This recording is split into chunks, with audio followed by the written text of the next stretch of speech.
This week, it's all about how the recent rain might be impacting your garden at home. It's no match, though, for the experts at Garden IQ and Johnson.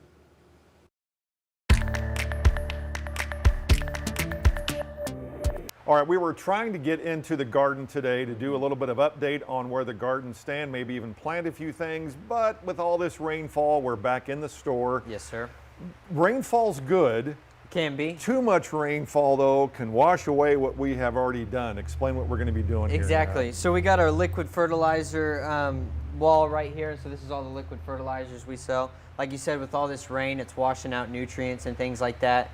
So it's taking away all the nutrients from our plants, you know, to make those peppers and tomatoes and whatnot. And so if you're coming into that problem, you might need to come to, give us a visit, and we'll show you some of these liquid fertilizers we have and help you supplement those nutrients you're losing to all this rain. So it really rain. is a supplemental thing at this point. Absolutely, yeah. So, you know, we usually put our granular fertilizer in the ground, so some of that can be washing away. And so if we just want to give the plants a quick boost, we'll go to some of these liquids to help them out. All right, and because of all the rainfall that we've been getting, you probably noticed some nasty things in the garden. Absolutely. Some stuff on the plants that may not should be there right now. Right, so you're holding our copper fungicide that we carry here at Garden IQ. And so with all this rain, and then when the rain stops, it's gonna warm up and you're gonna come into a lot of fungus problems, you know, powdery mildew, downy mildew, and things like that. And so if you're running into any of that, we have a copper fungicide we sell that's gonna be great and help combat those problems. As well as now that it's getting warmer, you're probably running into a lot of aphids and other things. We have a neem oil that we carry that's going to help combat those, I remember as well that as a from couple last others. year. Yeah, Yep. we did a lot of that. Now this is just you're mixing in water and then use it to water the... Yep, almost with all of these, they're concentrated, so you'll just mix them in a pump sprayer or a spray bottle, mix them up, spray them on your plants, you're good to go. How often do you do this?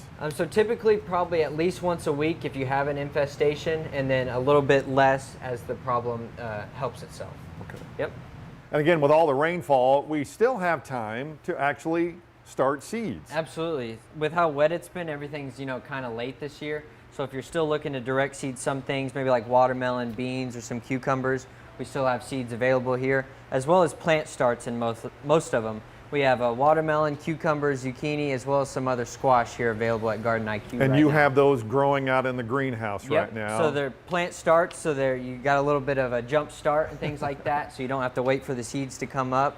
And so they'll come a little quicker and you'll get some fruit in the kitchen for you. Some people still like to start out with seeds, though. Sometimes it's a little easier to start out with seeds, so like watermelon, cucumber, maybe some beans. If you'd like to do it that way, we still have some available as well. Okay, hopefully by next week the rain goes away, at least for a little while, where we can get back out into the garden to do an update on where things stand there at the 5 We'd like to get some peppers in the ground and things like that, so hopefully we'll see them next week. Okay, we'll see y'all next week. Thank you.